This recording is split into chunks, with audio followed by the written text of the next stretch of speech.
In reality, many organizations continue to have difficulty establishing a standardized strategy to the acquisition of capital, which results in a variety of negative effects for the organizations. What are some of the drivers that create those challenges, and how can they be avoided? Let's briefly touch on 4 of them. First, they continually have performance issues when it comes to the acquisition of capital, as well as major deviations from the operational schedules and budgets that have been previously established. Second, they don't recognize and manage supply-related risks early enough, and as a result, they suffer from increased capital expenditures and operational expenses relative to initial plans. You'll also notice a recurring extension of lead times and delivery for crucial equipment. Third, they lack a cross-project perspective, which prevents them from exchanging data that adheres to the best practices and maximization of pricing, which results in a failure to capitalize on aggregate demand. And by not forming collaborations with key suppliers on a larger basis, additional missed opportunities continually disrupt the process. Fourth, they don't have the tools necessary to effectively manage decisions, monitor the performance of procurement operations or suppliers in specific projects, or even trace the impact of decisions across the life cycle of the project. Now let's define the characteristics of a successful capital workflow. There are 4 recognized established building blocks that make up a successful capital procurement operating model that can be utilized by organizations across a variety of industries. These building blocks are as follows. 1. Dedicated strategy for the procurement of capital that takes into account the particulars of the supplier market, the competencies of the organization, and the requirements for the effective delivery of capital projects. 2. A cohesive strategy for the delivery of value and the control of risk within the process of purchasing products and services relevant to the project. 3. A dependable organizational structure as well as clear operating outline of procedures to be followed. 4. The formation of high-performing, cross-functional teams and the support of their work.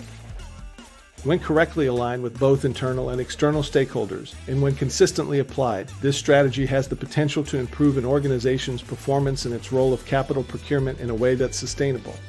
Companies who use this approach have the potential to save as much as 15% of the net present value of a capital project, all while lowering risk, ensuring that budgets and timetables are fulfilled and expenses can be justified. In order to develop competitive pricing points across major spending areas and guarantee that project-related supply risks are managed in an acceptable manner, it's essential to have these building blocks at your disposal. Now let's have a detailed look at the guidelines for what to do and what not to do when purchasing capital. Companies that have effective programs for the acquisition of capital confirm that 10 elements are present and they avoid 10 typical roadblocks. The following are characteristics of successful businesses. 1. Create a system that ensures the visibility of spending across all categories for the project portfolio. 2. It's imperative that the procurement department be involved in every project from the very beginning of the concept phase onward. 3. Simplify the processes for project approval in order to guarantee that procurement will have sufficient lead time to get the most competitive quotes from suppliers. 4. Create a detailed description of the responsibilities and competencies that project procurement managers are expected to have, particularly in the case of large projects. 5. Assemble specialized groups of procurement professionals responsible for both general and project-specific procurement.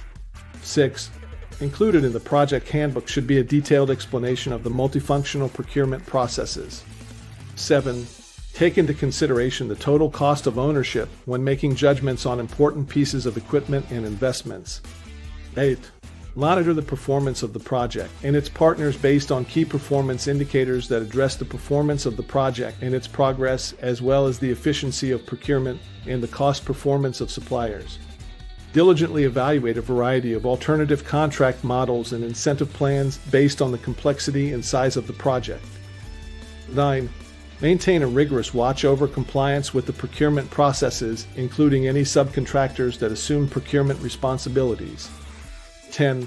The willingness and culture that allows for instances of overcommunication. Let's review companies that are successful and the practices they don't engage in. 1.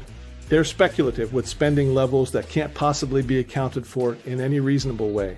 Instead, they provide clarification regarding the proportion of committed spending volumes for each project. 2. They allow for uncertainty regarding the demand that's shared across projects.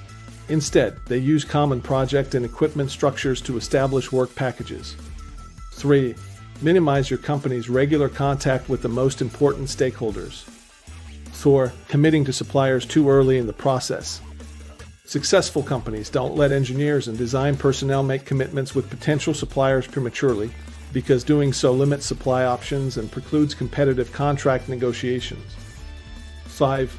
When optimizing categories, take an unfocused and excessively general approach to the problem. Instead, they give more priority to spending categories that have an impact in the short term and are not as important strategically. 6. Successful businesses make it a point to negotiate and reach an agreement with major project partners and contractors over the inclusion of procurement-related incentives within their respective contracts. 7.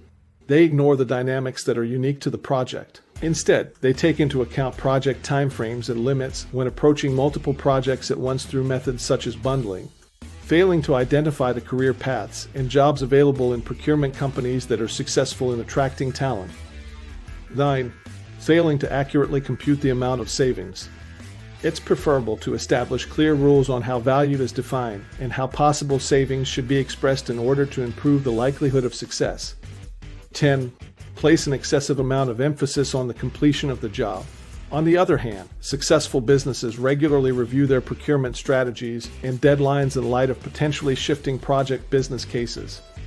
In summary, companies can change the life cycle of a capital expenditure project by focusing on capital strategy and portfolio optimization, project development, value improvement, project delivery, and construction. Each area has the potential to save money on its own, but their combined effects also overlap in several ways. Stay focused on knowing your ultimate ability to affect the final results of a project appear at the beginning. Too often, businesses jump into projects without first clearly defining their objectives. This suggests that they're investing heavily in a direction that's counter to their primary goals. Unawareness, undervaluing, and mismanagement of risks associated with project completion is a widespread issue in the capital spending process. It's always important to thoroughly examine how the investment portfolio and ongoing initiatives are progressing. What are you doing well, what needs work, and what's at risk are all things to consider. In order to achieve your goals, businesses need to develop transparent and straightforward capital and baseline budgets. This should provide an accurate view of the organization's capital spending budget for the next 5 years, combined with realistic cost and time estimates for the portfolio of capital projects. And never shy away from being diligent and ensuring that allocation of funds are tied with the company's overall capital plan.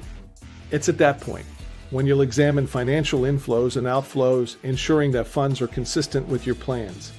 Stick to your plan with understanding that capital can only accurately be determined when a company has developed a company-wide strategy and assessed its present portfolio against the market by using future projections, cash flow simulations, examined its cash sources, and validated its daily operational expenses. Those primary tasks have rarely changed over the years, but new elements such as environmental, social, and ESG concerns need proactive risk management as well. The reason for this is due to sustainability rapidly growing and impacting the marketplace as a source of financial benefit for stockholders. With this knowledge, businesses may develop their portfolios in ways that are both financially feasible and aligned with their long-term objectives.